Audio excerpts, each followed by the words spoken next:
Imaginez ceci. Une fille des quartiers difficiles de Brooklyn, New York, où l'espoir semble aussi lointain qu'une étoile. Rencontrez Rachel Hayes, une jeune femme portant le poids d'une vie difficile. Maintenant, imaginez Daniel Grayson, le roi de Grayson Technologies, régnant depuis un penthouse à Manhattan, un monde de pouvoir et de richesse, deux étrangers venus de deux univers différents, jusqu'à ce qu'un moment les rapproche comme un aimant. Tout commence par un entretien d'embauche. Rachel entre dans une tour de verre, son cœur battant à toute allure, alors qu'elle poursuit une lueur d'un avenir meilleur. Elle ne cherche pas l'amour, juste une bouée de sauvetage. Mais lorsque Daniel la voit, quelque chose se passe. Un regard, et il est captivé. Ce qui se passe ensuite n'est pas simplement une offre d'emploi. C'est un retournement que personne n'avait prévu. Une étincelle s'allume, vite et violemment, bouleversant sa vie en un instant. Ce n'est pas votre histoire d'amour typique. Elle est brute, chaotique et pleine de questions. Une flamme qui brûle aussi intensément peut-elle durer à travers les ombres? Rachel a des secrets, Daniel a un passé, et le monde ne les laissera pas l'oublier. Des rues bondées de Brooklyn, aux hauteurs éblouissantes de Manhattan, cette histoire vous saisira et ne vous lâchera pas. L'amour est-il tout-puissant? Ou va-t-il s'écraser et brûler? Prenez place, vous ne voudrez pas manquer ce qui va suivre. C'est un regard qui a tout changé, une chance qui défie les probabilités. Restez avec nous, car l'histoire de Rachel et Daniel ne fait que commencer, et croyez-moi, vous voudrez savoir ce qui se passe ensuite. À 25 ans, la vie n'a pas été tendre avec Rachel Hayes. Elle est coincée dans un appartement exigu et délabré à Brooklyn, New York, où les murs sont minces et le chauffage peine à fonctionner. Elle passe ses journées à servir des tables dans un petit café, versant du café brûlé à des habitués grincheux, gagnant juste assez pour s'en sortir. Ses nuits sont remplies d'une pile de factures qu'elle ne peut pas payer, la pire étant une dette médicale de 50 000 $, laissée par la bataille perdue de sa mère contre le cancer. Rachel était là, chaque jour, à l'hôpital, tenant la main de sa mère et la regardant s'éteindre. Quand sa mère est décédée, les médecins n'ont remis à Rachel plus que du chagrin. Ils lui ont donné une montagne de dettes qu'elle n'avait jamais demandées. Aujourd'hui, sans famille, sans économie, et avec un rêve qui semble être une blague cruelle, chaque matin, elle passe devant les mêmes bâtiments couverts de graffitis, dans des baskets usées qui ont vu des années d'usage. Brooklyn lui a appris à baisser la tête et à se battre pour chaque morceau. Mais dernièrement, ce combat semble inutile. Le café ne paie même pas son loyer, et les collecteurs de dettes appellent sans arrêt. Leur voix froide et tranchante à travers l'écran fissuré de son téléphone. Elle a postulé à des dizaines d'emplois, que ce soit dans des bureaux, le commerce de détail, n'importe quoi, mais son CV, marqué par l'absence de diplôme universitaire et une série de petits boulots, ne l'amène nulle part. Puis un jour, en feuilletant un journal gratuit laissé sur une table, elle voit une annonce pour un poste d'assistante personnelle chez Grayson Technologies, une grande entreprise de technologie à Manhattan. Le salaire n'est pas précisé, mais le nom seul crie l'opportunité. Hésitant seulement un instant, car la dette pèse et le désespoir gagne, elle rédige une candidature sur son vieil ordinateur portable, y versant son cœur, expliquant sa situation et suppliant pour une chance. 2 jours plus tard, son téléphone vibre avec un email. Grayson Technologies veut la rencontrer pour un entretien. Rachel fixe l'écran, son estomac se retournant. Cela pourrait être sa chance. Le matin de l'entretien, Rachel fouille dans son placard, à la recherche de quelque chose de convenable. un blazer noir délavé et une jupe avec un petit trou, qu'elle espère que personne ne remarquera. Elle se brosse les cheveux foncés en arrière, les attache et se regarde dans le miroir. Elle ne se sent pas prête, mais elle doit l'être. Le trajet en métro vers Manhattan est flou, ses mains sont moites alors qu'elle serre son CV froissé. Elle sort dans le chaos de la ville, où les gratte-ciels se dressent comme des géants. Le siège de Grayson Technologies est une tour lisse de verre et d'acier, le genre d'endroit qu'elle n'a vu que dans les films. En traversant le hall poli, ses baskets crissent sur le sol en marbre, alors qu'elle sent tous les regards sur ses vêtements bon marché. La réceptionniste, une femme aux cheveux parfaits, lui indique de prendre l'ascenseur pour le 40e étage. Rachel hoche la tête, la gorge sèche, et entre dans l'ascenseur.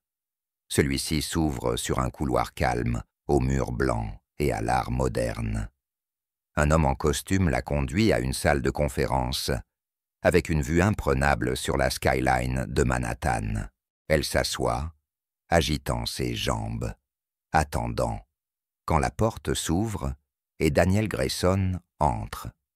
Il est grand, autour de 32 ans, avec des traits marqués et des yeux sombres qui semblent la percer. Son costume coûte probablement plus que son loyer pour une année entière. S'attendant à voir un responsable des ressources humaines, Rachel est choquée de voir le PDG lui-même s'asseoir en face d'elle.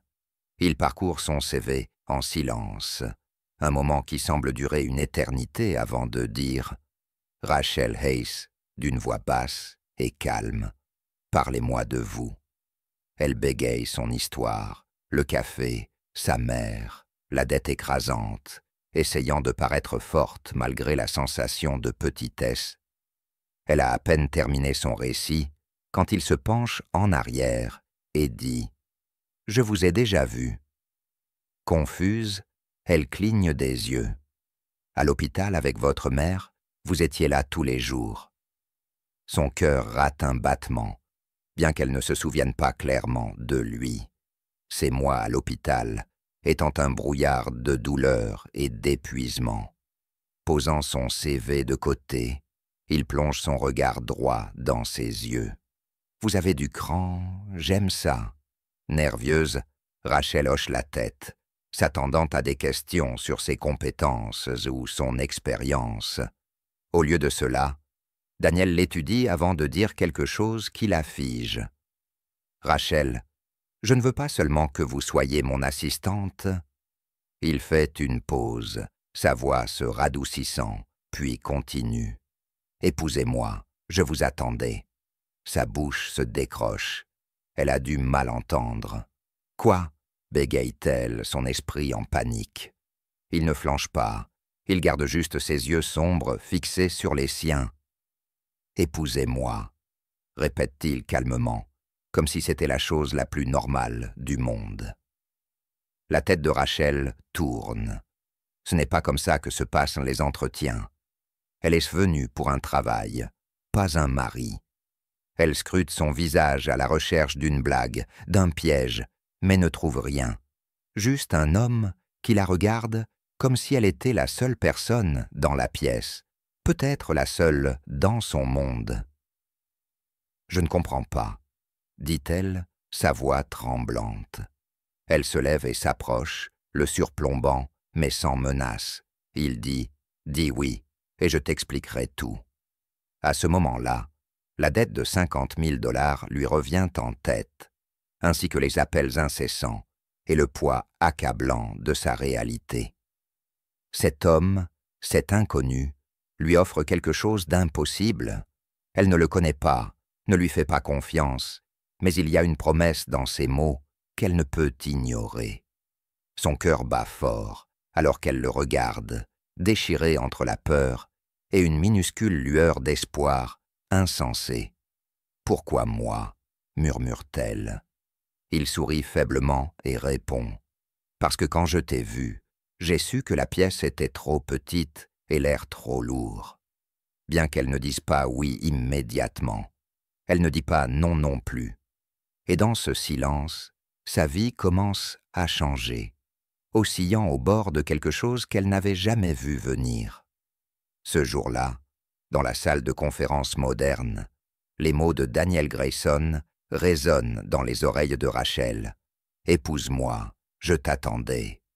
Son esprit est un chaos, pris entre le choc et l'incrédulité. Elle était venue chez Grayson Technologies chercher une bouée de sauvetage pour sa dette médicale, écrasante de 50 000 $. Pas une proposition de mariage de la part d'un homme qu'elle connaissait à peine. Pourtant, malgré sa confusion, quelque chose dans son regard intense la fait hésiter. Après un long silence, elle réussit à dire d'une voix tremblante « Il faut que je réfléchisse ». Daniel glisse une carte de visite à travers la table.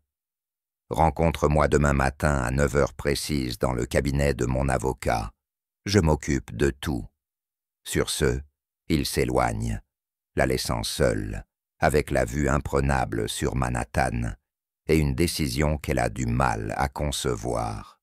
Cette nuit-là, Rachel fait les 100 pas dans son petit appartement. Le dernier message vocal des créanciers résonne dans sa tête. « Mademoiselle Hayes, votre paiement est en retard, 150 000 $. » Le numéro la hante à chaque pas.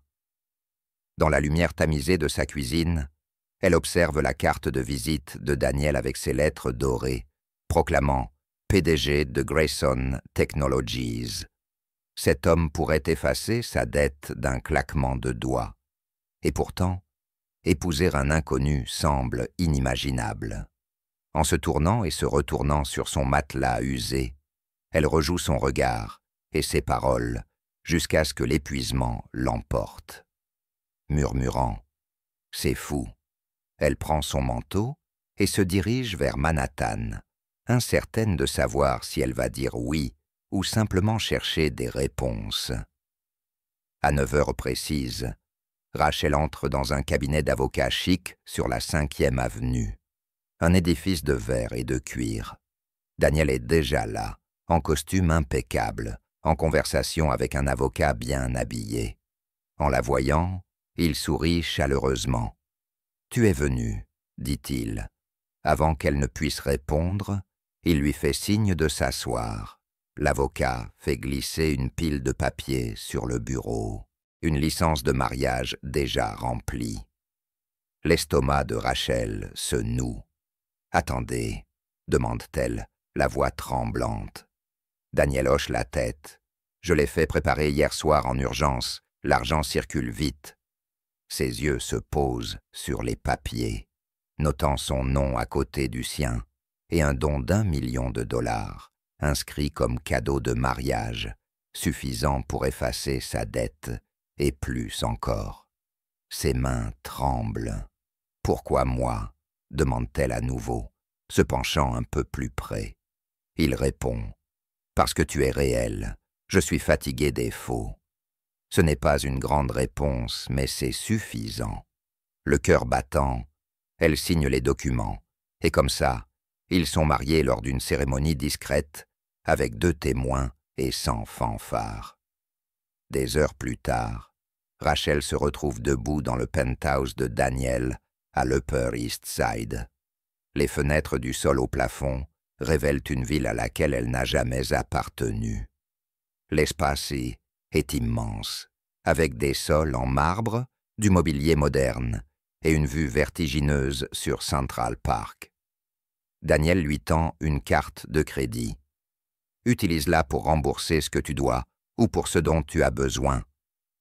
Avec un air engourdi, elle l'accepte, toujours vêtue de son blazer de magasin d'occasion et avec ses quelques affaires de Brooklyn tenant dans une petite valise, dominée par cette nouvelle vie.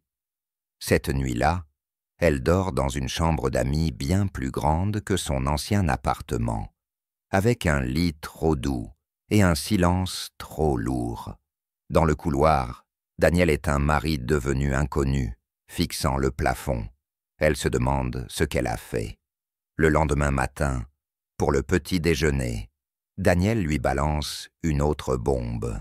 « Tu es mon assistante maintenant. » Son ton est décontracté, comme s'il lui demandait simplement de passer le café.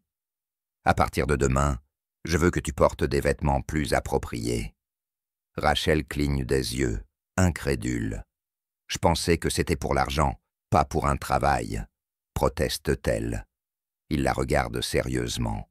« C'est les deux, tu verras. » Submergée, Rachel entre dans son nouveau rôle.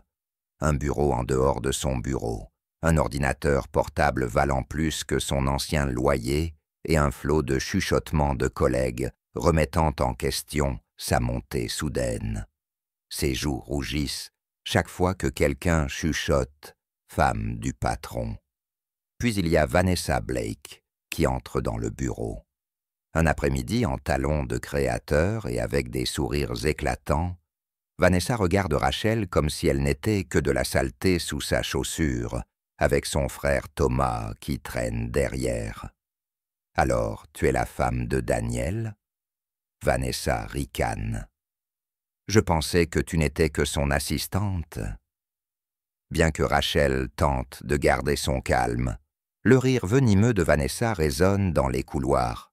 Même Thomas, tentant de la tirer de là, n'arrive pas à adoucir les remarques cruelles de Vanessa. De retour chez elle, dans le penthouse opulent mais stérile, la vie reste un rappel constant de ce que Rachel a perdu et de ce qu'elle a gagné. Le réfrigérateur est rempli de nourriture qu'elle ne reconnaît pas, et les placards débordent de vêtements qu'elle n'a jamais achetés. Daniel est souvent absent, en réunion ou à des dîners, la laissant seule dans un palais qui ressemble plus à une prison dorée. Elle paie la dette de 50 000 $ d'un simple geste de sa carte de crédit, réduisant enfin le harcèlement des créanciers. Mais le soulagement est de courte durée. Ici, elle est une invitée, pas une épouse. Un soir, dans une salle de pause, Rachel surprend des collègues en train de chuchoter que son cadeau de mariage de 10 millions de $ prouve qu'elle est une chercheuse d'or. Figée, la tasse de café tremblant dans ses mains, elle a envie de crier. Puis Vanessa l'attrape, la coinçant. « Tu crois avoir gagné ? Daniel m'appartient, il m'a toujours appartenu. Tu n'es qu'un cas de charité, il te jettera quand il se lassera de toi. » Rachel sent sa gorge se nouer, mais elle tient bon. « C'est lui qui m'a choisi, pas toi. » Les yeux de Vanessa se plissent. « On verra. » siffle-t-elle avant de s'éclipser. Ce soir-là, Daniel rentre tard et trouve Rachel, les yeux perdus dans la vue de la fenêtre. « Qu'est-ce qui ne va pas ?» demande-t-il doucement. Hésitante, elle lui confie ses inquiétudes concernant Vanessa et les chuchotements incessants. Daniel l'écoute en silence, puis répond « Ignore-les, tu es ici parce que je veux que tu sois ici. » Pour la première fois, son ton est celui d'un mari, pas celui d'un patron, et cela déstabilise Rachel. Seule dans le silence du penthouse, elle repasse ces mots dans sa tête. Libérée de la dette, vivant dans le luxe, travaillant dans un job où elle excelle, mais rien de tout cela ne semble réel. Elle est mariée à un homme qu'elle connaît à peine, un homme qui a vu quelque chose en elle qu'elle ne pouvait pas voir elle-même. Au fil des semaines, Rachel lutte pour s'adapter à sa nouvelle vie. Le jour, elle est l'assistante de Daniel Grayson, planifiant des réunions et rédigeant des emails. La nuit, elle est sa femme, un titre qui porte son propre fardeau. Les murmures la suivent partout, à Grayson Technologies, et le venin de Vanessa brûle encore. Mais au milieu du bruit incessant, de petits moments de tendresse commencent à briser le mur entre eux. Daniel commence à lui laisser de simples marguerites sur son bureau, et un vendredi soir, alors qu'il se retrouve seul au bureau, avec la pluie qui tape aux fenêtres, il lui propose de prendre un verre. Autour de verres de whisky, Alors que les lumières de la ville se brouillent à l'extérieur, ils partagent un rire discret et quelques instants volés. Dans un souffle, Daniel la prend dans ses bras, la serrant désespérément, et murmure « Je t'ai vu à l'hôpital, je n'ai pas pu t'oublier un instant. » Le chaos de leur vie semble s'effacer, mais juste au moment où l'espoir commence à fleurir, le passé rattrape Rachel. Chez sa meilleure amie Jessica Lange, dans son appartement exigu à Brooklyn, alors qu'elles partagent une pizza, Jessica lui demande si Rachel est vraiment d'accord avec le mariage, le travail et tout ce qui s'est passé si vite. Rachel soupire en grignotant une part. « Je ne sais pas. Il est gentil avec moi, mais tout est si rapide. » Jessica lui rappelle qu'elle a survécu à pire, mais un souvenir sombre refait surface. L'attention indésirable du professeur Harris, une figure du passé de Rachel, qu'il avait un jour acculée dans son bureau. Ce souvenir fait mal, comme une cicatrice, et Rachel frissonne à cette pensée. Un jour, Daniel entend Rachel mentionner le professeur. Son expression se durcit. Plus tard, dans son bureau, il l'affronte à ce sujet. « C'est qui son nom ?» exige-t-il. Quand Rachel marmonne « Professeur Harris », Daniel l'interrompt. « C'est réglé. » Il lui glisse un article de journal, montrant Harris arrêté pour harcèlement, suite à des accusations de plusieurs femmes. « Il ne fera plus de mal à personne », ajoute Daniel, sa voix ferme. Les yeux de Rachel se remplissent de larmes tandis qu'elle murmure « Parce que personne ne te touche et ne s'en sort ». C'est la première fois qu'elle voit du vrai feu en lui, pas seulement pour les affaires, mais pour elle. Mais les défis ne sont pas finis. Lors d'un gala chic de l'entreprise à Manhattan, Rachel assiste en une simple robe noire choisie par Daniel. Parmi les conversations élégantes et les paillettes éblouissantes, Vanessa Blake apparaît, une vision en rouge, avec son frère Thomas juste derrière. La tension monte quand Vanessa confronte Rachel publiquement. Comment ça se sent d'être la femme de Daniel, un homme que tu connais à peine, ou est-ce que c'est juste pour l'argent? Avant que Rachel puisse répondre, Vanessa saisit un verre de vin rouge sur un plateau qui passe et le verse sur la tête de Rachel. La pièce pousse un cri, tandis que le vin dégouline sur son visage, imbibant sa robe. Dans le chaos qui suit, les instincts protecteurs de Daniel prennent le dessus. Il saisit rapidement le bras de Vanessa, sa voix basse et furieuse. « Sortez maintenant !» Au milieu des murmures choqués des spectateurs, la sécurité escorte Vanessa à l'extérieur. Daniel drape sa veste sur les épaules tremblantes de Rachel. « Je suis là », lui assure-t-il alors qu'il se retire dans une pièce calme. Là, il essuie tendrement le vin de son visage avec une serviette. Rachel sanglote. Pourquoi elle me déteste-t-elle autant? Pourquoi suis-je même ici? Daniel s'assoit à côté d'elle et, après une pause, révèle. « Je t'ai vu des mois avant cette interview à l'hôpital. Tu étais là tous les jours, te battant pour ta mère. Je n'arrêtais pas de penser à toi. » La confession déclenche quelque chose en Rachel. Bien qu'encore sous le choc du gala et de la cruauté de Vanessa, elle commence à voir Daniel non pas comme le froid PDG qu'il semblait être, mais comme un homme qu'il a choisi à son moment le plus bas. Pourtant, les murmures persistants et les cicatrices de son passé la font douter de savoir si c'est véritablement de l'amour ou simplement une dette remboursée. Partagée entre la gratitude et le doute, elle se demande si leur union éclair fera d'elle une femme épanouie ou la brisera. Les mois passent. Rachel se retrouve maintenant à jongler entre sa vie d'assistante de Daniel Grayson, le jour, et son épouse, la nuit. Bien qu'elle ait été remboursée sa dette de $50 000, et ait commencé à prouver sa valeur chez Grayson Technologies, des murmures continuent de la suivre à chaque pas. Le venin de Vanessa et les échos des commérages persistent, mais au milieu de la surveillance constante, de petites marques de gentillesse commencent à transformer son monde. Les regards, protecteurs de Daniel, et les simples marguerites laissées sur son bureau deviennent lentement des ancres dans sa vie tumultueuse. Un soir, Daniel l'emmène au café où elle travaillait autrefois, dans une petite cabine familière au coin de cet espace animé.